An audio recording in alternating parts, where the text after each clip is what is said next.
छात्रवृत्ति एवं शुल्क प्रतिपूर्ति योजना सत्र 2025-26 का स्टेटस जारी हो गया है। स्टेटस देखने के बाद आप सभी के कई कमेंट्स आ रहे हैं, जिसके बारे में हमने 2 दिन पहले एक डिटेल वीडियो बनाई थी। उसमें कई कमेंट्स और आए हैं जो कि इस वीडियो के माध्यम से समझेंगे। कल समाज कल्याण विभाग प्रयागराज जाना हुआ, वहाँ पर क्या जानकारी मिली उसके बारे में भी आपको बताएंगे। तो तक देखिएगा, कोई भी आपका डाउट होगा इस वीडियो में ज़रूर क्लियर हो जाएगा। तो चलिए एक एक करके देख लेते हैं। सबसे पहला डाउट तो ये है कि सर हमारा स्टेटस में दिखा रहा है कि पैसा आ गया है और पैसा अभी तक आया नहीं है। ठीक है, तो सबसे पहले आपको क्या करना है, जो भी आपका अकाउंट हो, 1 अकाउंट, 2 अकाउंट, 3 अकाउंट, 4 अकाउंट, जिसमें भी आधार लिंक है उसमें आपको चेक कर लेना है। ठीक है, उसमें किसी न किसी बैंक अकाउंट में ज़रूर पैसा होगा, क्योंकि अब जो पैसा भेजा जाता है वह आपके आधार नंबर से भेजा जाता है। वह किसी भी बैंक अकाउंट में आपके जा सकता है, आपका अगर एक से ज़्यादा बैंक अकाउंट है तो। क्लियर। अगर इसके बावजूद भी आप सभी बैंक अकाउंट में अपने चेक कर लेते हैं और लगभग 90% केस यही है कि उनका एक से अधिक बैंक अकाउंट है और दूसरे बैंक अकाउंट में चला गया है, हो सकता है वह बैंक अकाउंट उनका अस्थायी रूप से बंद हो, अस्थायी रूप से नहीं, अस्थायी रूप से बंद हो, तो उसको वह अस्थायी करवा लें, खुलवा लें फिर उसमें चेक कर लें, ज़रूर उसमें पैसा आया होगा। अगर पैसा नहीं आया तब क्या करना है, उसके बाद आपको अगर चेक कर लेना है बैंक में नहीं पैसा आया है तो आपको 1076 टोल फ्री नंबर है, वहाँ पर अपनी शिकायत दर्ज कर देना है। शिकायत दर्ज करने के बाद आपको शिकायत नंबर मिलेगा जो आपके मैसेज के माध्यम से आएगा। उसके बाद एक फ़ोन कॉल आपको अलग से आएगी, उसमें पूरा आपको विवरण बताया जाएगा और उम्मीद है कि वहाँ पर जो भी अपना कंप्लेन दर्ज कर रहे हैं छात्रवृत्ति से संबंधित, उनका पैसा आ जा रहा है। विगत जब से स्टेटस आया है कई लोगों ने कंप्लेन किया है तो उनका छात्रवृत्ति कल आ गया। ठीक। दूसरा प्रश्न है कि अनुसूचित जाति का जो दिख रहा है कि 8,000 रुपये भेजा जाएगा, लेकिन उसमें एक स्टॉल दिया है कि भेजा गया है, उसमें से कुछ पैसे भेजे गए हैं 2800 या 3200 ऐसे दिखा रहा है कि शेयर स्टेट का शेयर इतना है। तो इसको बहुत ध्यान से समझिएगा। अनुसूचित जाति और अनुसूचित जनजाति की जो छात्रवृत्ति भेजी जाती है उसमें स्टेट लेवल और सेंट्रल लेवल पर स्कॉलरशिप दी जाती है, यानी कि 40% जो छात्रवृत्ति है वह सरकार देती है, राज्य सरकार देती है।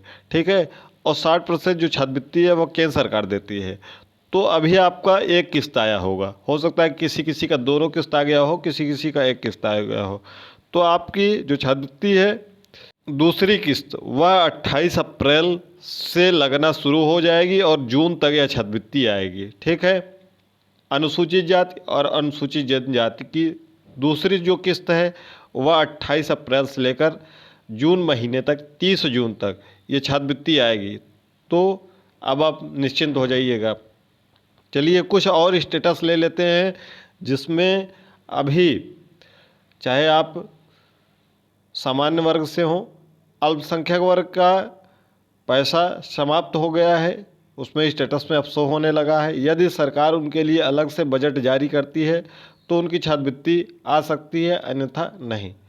सामान्य वर्ग, अन्य पिछड़ा वर्ग और सभी वर्गों के जो भी ये ऐसे दिख रहे हैं UID never enable for DBT, ये छात्र अपना आधार बैंक अकाउंट में जाकर लिंक करवा दे। सिंपल सा प्रोसेस है, अगर आप लिंक करवाए हैं तो आपको अब चिंता नहीं करना है। दूसरा भी इसी प्रकार से है सेम। ये वाली समस्या सबसे ज़्यादा है, पहली और दूसरी समस्या। आप इनेबल करवा लीजिए। अगर सरकार जो अभी प्रयागराज में बताया गया है समाज कल्याण विभाग में, अगर सरकार इस पर पुनर्विचार करती है जैसा कि राज्य मंत्री जी ने कहा है ट्वीट के माध्यम से, तो इसमें कम से कम 2 महीने का समय लगेगा। कम से कम अगर छात्रवृत्ति आने भी होगी तो ये जून महीने के पहले छात्रवृत्ति नहीं आएगी। इसके लिए पोर्टल ओपन होगा, पूरा डिटेल नोटिफिकेशन आएगा, उसके बारे में आपको हम इस चैनल के माध्यम से बताएंगे। तो चैनल को सब्सक्राइब करके नोटिफिकेशन ऑन कर लीजिएगा। Telegram channel link description box में है, जुड़ जाइएगा ताकि हर एक अपडेट मिल जाए। और अपना ये NPCI करवा लीजिएगा। अगर आपको सिंपल भाषा में नहीं समझ में आ रहा है तो सिंपल सा है कि आप जाकर आधार से पैसा निकाल लीजिए या जमा कर लीजिए एक बार, ठीक है। जो आधार केंद्र होते हैं आधार से, वहाँ से आपका काम हो जाएगा। और जिन्होंने भी अपना इनकम सर्टिफिकेट लगाया था वह भी अपने पिताजी का इनकम सर्टिफिकेट बनवा के रखे रहें। जैसे ही पोर्टल ओपन होगा, अभी ये मत पूछिएगा पोर्टल कब ओपन होगा, क्योंकि ये सरकारी कार्य है। कहा जाता है आज होगा, लेकिन होता है 2 महीने 3 महीने बाद। तो पोर्टल जब ओपन होगा तब ये अपना भर दीजिएगा डिटेल। अब पोर्टल कब खुलेगा इसकी जानकारी तभी मिल पाएगी जब कोई निर्देश जारी होगा ऑफिशियल आधिकारिक रूप से। तो इसके लिए कम से कम मान के चलिए कि आपका जून महीने भी जा सकता है या फिर नहीं भी जा सकता है, यानी कि शुरू ही ना हो सकता है कि राज्य मंत्री जी ने केवल वाहवाही लूटने के लिए ऐसा कह दिया हो। ये देखने वाली बात होगी कि आगे ये ज़मीनी हकीकत के रूप में निकल कर आता है या नहीं। अगर आता है तो आपको इस यूट्यूब चैनल के माध्यम से अवश्य बताया जाएगा। तैयार रहिएगा, नोटिफिकेशन ऑन करके रखे रहिएगा। जिनका भी पेंडिंग है उनको कुछ करना ही नहीं है। अगर उनका PFMS वेरीफाई है, केवल डिस्ट्रिक्ट लेवल से पेंडिंग है, तो अगर सरकार इस पर निर्देश जारी करती है तो इनका भी सेम प्रोसेस में प्रारंभ होगा। उसको उनको कुछ नहीं करना है। जिनका suspected board list roll number है ऐसा है और PFMS में अभी पेंडिंग है, तो PFMS पे पहले पेंडिंग चेक करने के लिए आप जाकर NPCI चेक करवा लीजिए, यानी कि आधार लिंक है कि नहीं। उसके बाद अपना जब भी यह आएगा तो अपने कॉलेज से संपर्क करके अपना रोल नंबर जो सस्पेक्ट लिस्ट में है, आपका UP बोर्ड के अलावा अन्य किसी बोर्ड से होगा, तो ये अपना डाटा एक बार कॉलेज में जमा कर दीजिएगा। जिनका काउंसलिंग डिटेल की वजह से गलत भरा गया है, इनका भी जब पोर्टल ओपन होगा तो काउंसलिंग की जो डिटेल है वो अपने महाविद्यालय से कह दीजिएगा कि सही फिलअप कर दें। जैसा कि डी फार्मा में होता है, जैसा कि B.Ed की काउंसलिंग होती है, इन सभी पाठ्यक्रमों के लिए।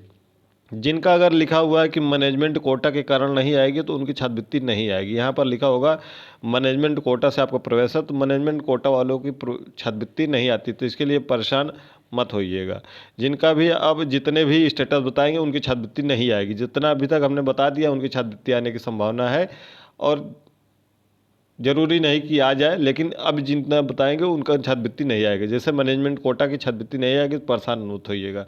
अगर जिनका 60% से कम नंबर है 12वीं में और प्रोफेशनल पाठ्यक्रमों में प्रवेश लिए हैं तो उनका छात्रवृत्ति नहीं आएगा। ये प्रश्न पूछा जा रहा है तो लगातार जिनका 30 सितंबर के बाद जिनके कॉलेजों को मान्यता या संबद्धता मिली है और मास्टर डाटा में वो 30 सितंबर के बाद शामिल हुए हैं, चाहे उनका प्रवेश अक्टूबर में, कई छात्र आ रहे थे कह रहे थे कि कमेंट में कि हमारा प्रवेश ही अक्टूबर में हुआ, नवंबर में हुआ डी फार्मा में, तो कैसे होगा जबकि उस पर 30 सितंबर लिखा है। तो आपके कॉलेज की जो मान्यता है, जो संबद्धता है और मास्टर डाटा में जो शामिल होने की डेट होती है वो 30 सितंबर होती है। अगर 30 सितंबर के पहले पहले मास्टर डाटा में आपका कॉलेज शामिल हो गया है तो ही आपकी छात्रवृत्ति मिलेगी, अन्यथा अगले वर्ष से आपको छात्रवृत्ति अब मिलेगी। तो इनकी भी छात्रवृत्ति नहीं आएगी, तो परेशान मत होइएगा। इसमें अलग अलग प्रकार से कुछ न कुछ लिखा हुआ है एफिलिएशन, ठीक है, आफ्टर 30 सितंबर ऐसे लिखा है। तो अगर वहाँ 30 सितंबर लिखा है तो समझ लीजिए आपकी छात्रवृत्ति ना आएगी। आप परेशान मत होइए, बार बार चाहे जितनी हज़ारों वीडियो देख लेंगे कुछ भी संतुष्टि नहीं मिलेगी। जो यहाँ बता दिया जाएगा एकदम एक्यूरेट है। आप जाकर स्कॉलरशिप का जो नियमावली है उस पर पढ़ लीजिए, उसमें साफ साफ लिखा है कि अगर मास्टर डाटा में जो संबद्धता है वह अगर 30 सितंबर के बाद होता है तो उस वित्तीय वर्ष में आपको छात्रवृत्ति नहीं मिलेगी, उसके अगले वित्तीय वर्ष में छात्रवृत्ति मिल पाएगी, ठीक है।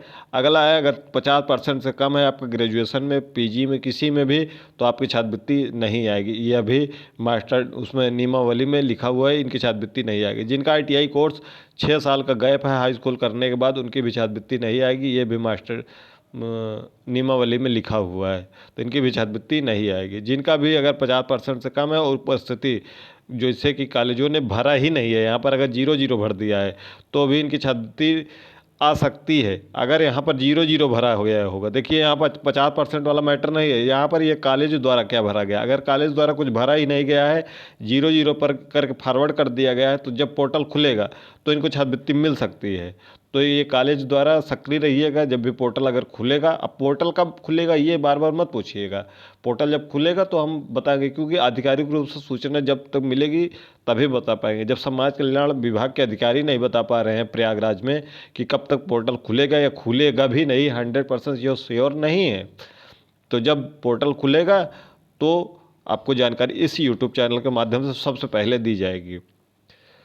अगर कॉलेजों ने यहाँ परसेंट नहीं भरा है या उपस्थिति आपकी 75% से कम भरा है, तो ये भी जब पोर्टल अगर ओपन होगा, यहाँ पर 73-74 भरा गया है, तो कॉलेज जब पोर्टल खुलेगा तो इसको 75 करवा लीजिएगा, ठीक है। और अपना अगर जिनका परसेंट है और गलत भर दिया है कॉलेजों ने, सबसे मेन यही होता है, हमने मार्च में बताया था कि आप जाके कॉलेज से एक बार पता कर लीजिएगा और अपने स्टेटस में चेक कर लीजिएगा। ये चीज़ें शो हो रही थी, लेकिन छात्रों ने ध्यान नहीं दिया, क्योंकि वह लगातार अलग वीडियो देखते हैं, जिसके कारण वह भ्रमित होते हैं। यहाँ पर कम वीडियो आती है, लेकिन जो भी आती है वह सॉलिड वीडियो रहती है। यहाँ पर प्रोफेशनल पाठ्यक्रम में आपका 50% से कम है, तो इसलिए छात्रवृत्ति नहीं आएगी। जिनका काउंसलिंग डिटेल अगर मिसमैच है वह सुधर सकता है, वह जब खुलेगा तब पता चलेगा पोर्टल। और जब आपका रिजेक्ट अगर हो गया, संस्थान से ही रिजेक्ट हो गया, तो आपकी छात्रवृत्ति नहीं आएगी, ठीक है। तो ये पूरे इतने स्टेटस रहे हैं। इसके अलावा आपका कोई और स्टेटस हो तो कमेंट बॉक्स में कमेंट कर दीजिएगा, अगली वीडियो में हम पूरा डिटेल में बता देंगे। बाकी आप कमेंट बॉक्स में भी अपना मैसेज छोड़ सकते हैं, उस पर हम जैसे ही हमको समय मिलेगा आपका सही और ऑथेंटिक रूप से इन्फॉर्मेशन देंगे। पूरी वीडियो देखने के लिए बहुत बहुत धन्यवाद। किस जिले से हैं, किस पाठ्यक्रम में प्रवेश लिया है, आपकी छात्रवृत्ति किस कारण से नहीं आई है, हमें कमेंट बॉक्स में ज़रूर बताइएगा। जिला और पाठ्यक्रम का नाम और संस्थान का नाम कमेंट बॉक्स में ज़रूर बताइएगा, ताकि रिप्लाई देने में आसानी हो।